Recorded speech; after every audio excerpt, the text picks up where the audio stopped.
আসসালামু আলাইকুম রহমতুল্লাহ। একটা ভাগ রক্তের গন্ধ পেলে যতটা না হিংস্র হয়, একটা মানুষ টাকার গন্ধ পেলে তার চেয়ে শতগুণ বেশি হিংস্র হয়ে যায়। জীবনে ভালো থাকার সিক্রেট কি জানেন? কারো কথা কখনো গায়ে লাগাবেন না। আপনার পেছনে কেউ বাজে কথা বলে থাকে তিনটি কারণে: এক, যখন তারা আপনার স্থানে পৌঁছাতে পারে না; দুই, আপনার যা আছে তাদের সেগুলো হয়তো বা নেই; আর তিন, তারা আপনার মতো হতে চায় কিন্তু হতে পারে না। পৃথিবীর নিয়ম বড়ই অদ্ভুত। যার টাকা আছে তার মন নেই, আর যার মন আছে তার টাকা নেই। যদি জীবনের প্রয়োজনে নিজেকে বদলে ফেলতে হয় তবে তাই করো। হয়তোবা কিছুটা কষ্ট হতে পারে, তবু যে তোমার মূল্য বোঝে না তার অপেক্ষায় থেকো না। যারা বেশি কথা বলে তাদের মধ্যে ভেজাল কম থাকে, কিন্তু তারা আবার ভেজালও বেশি পড়ে। বৃষ্টির সময় প্রত্যেক পাখি কোথাও না কোথাও আশ্রয় খোঁজে, কিন্তু ঈগল মেঘের উপর দিয়ে উড়ে বৃষ্টিকে এড়িয়ে যায়। তাই বিপদ আসার আগেই সকল সেফটি নিয়ে রাখুন, যেন বিপদের বৃষ্টি আপনাকে কিছুই করতে না পারে। কাউকে মনের ক্ষতস্থানটা দেখাতে নেই, কারণ মানুষের কাছে ব্যথা কমানোর মলম না থাকলেও কাঠা গায়ে ছেটানোর জন্য লবণ থাকবে ঠিকই। জীবনে চলার পথে নিজের রাস্তাটা নিজেকেই তৈরি করে নিতে হয়, সেখানে কেউ সাহায্য করবে না। আসলে বাস্তব জীবনটা সত্যি বড়ই কঠিন। অতিরিক্ত কাউকে বিশ্বাস করতে নেই, অতিরিক্ত কাউকে ভালোবাসতে নেই, অতিরিক্ত কারো প্রতি আশা করতে নেই। কারণ এই যে অতিরিক্ত শব্দটি একদিন তোমায় অনেক বেশি কষ্ট দেবে। হ্যাঁ, একজনকে কেবল অন্ধভাবে ভালোবাসলে কোনোদিন পরাজিত হবে না, ধোঁকা খাবে না, প্রতারিত হবে না। সে হচ্ছে তোমার প্রভু, এক এবং অদ্বিতীয় আল্লাহ। মানুষ হারিয়ে গেলে খুঁজে পাওয়া যায়, কিন্তু মানুষ বদলে গেলে আর আগের মতো করে তাকে খুঁজে পাওয়া যায় না। সবচেয়ে খারাপ তখনই লাগে যখন আপন কেউ পথভ্রষ্ট হয়ে যায়, কিন্তু ইচ্ছে থাকার পরেও তাকে সঠিক পথে ফিরিয়ে আনা যায় না। যেখানে তোমার গুরুত্ব নেই, যেখানে তোমার কথার দাম নেই, সেখানে যাওয়া বন্ধ করে দাও। এটা কারো বাড়ি হোক বা কারো মন হোক। কাউকে কাঁদিয়ে কোনোদিন সুখী হওয়া যায় না, কাউকে ঠকিয়েও কোনোদিন ভালো থাকা যায় না। কারণ মানুষ যেমন কর্ম করে তার ফল ঠিক তেমনই হয়। নিজের মন খারাপ, নিজেকে ভালো করতে শেখো, কারণ তোমার তুমি ছাড়া আর কিন্তু কেউ নেই।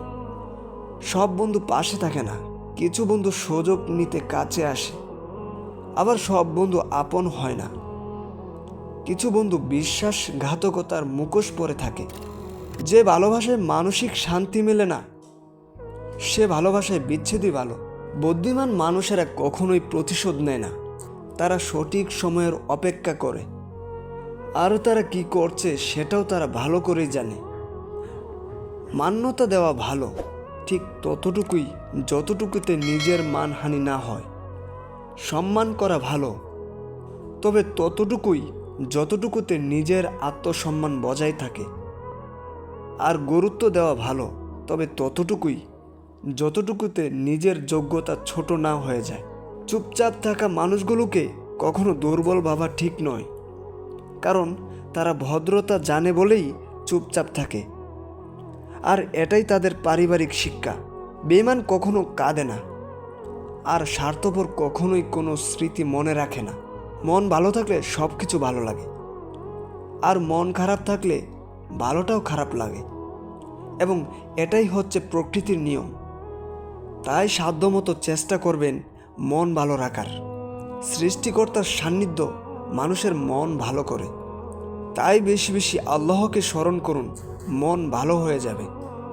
যে মানুষটা অল্পতেই অনেকটা খুশি হয়, সে কিন্তু সামান্য আঘাতেই অনেকটা কষ্ট পায়। আমি তাকেই রাগ দেখাই যাকে আমি অনেক বেশি ভালোবাসি।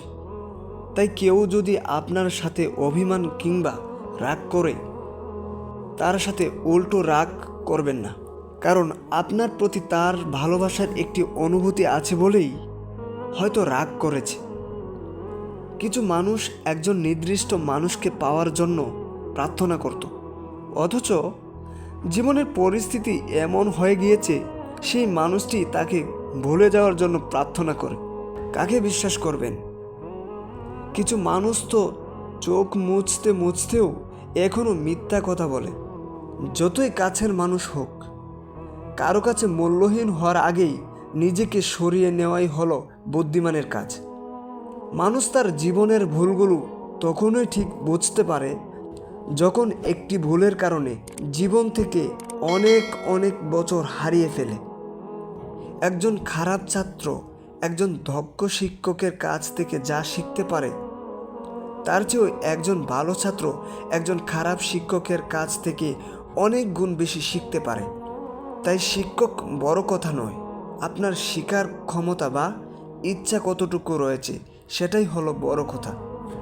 যে মানুষগুলো তোমাকে বলে তুমি পারো না বা পারবেই না, তারাই সম্ভবত সেই লোক যারা ভয় পায় এটা ভেবে যে তুমি আসলেই পারবে।